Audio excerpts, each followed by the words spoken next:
Number 4. Leftist/socialist/feminist politics.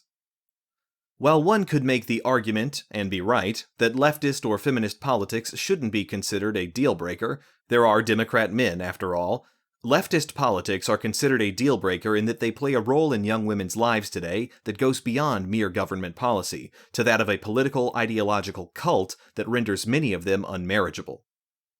In the 1960s, when your mother or grandmother, even your curmudgeonly grandfather would vote Democrat, it was usually to nobly help out the little guy, or to perhaps reel in the powers of corporate America. And whether you agreed with them or not, it was to exercise their right to vote and to do their part to make America as great as it could be. But for whatever reason they voted Democrat, it wasn't because they solely valued themselves as, quote, Democrats, or derived some kind of life purpose and meaning from it. They were a housewife or a plumber first, who happened to vote for JFK. But today, left-leaning politics, and certainly feminism, is not about giving the little guy a break or something as mundane as balancing the budget. It has become a substitute for purpose, meaning, value, and even love in many young women's lives today. So much so, many young women will simply refuse to date non-leftists as a matter of policy, screaming, "Swipe left if you're a Republican," when, in fact, you might be a libertarian. This makes politics, like other things, a higher priority in leftist women's lives than love.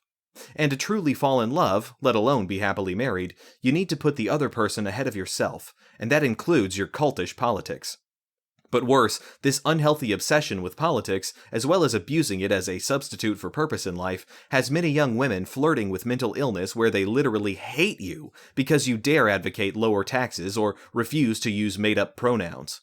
Therefore, it is not the political positions of the Democrat Party, socialism, or feminism per se that makes these women unmarriageable, but the fact that they put it at the center of their lives that renders them so.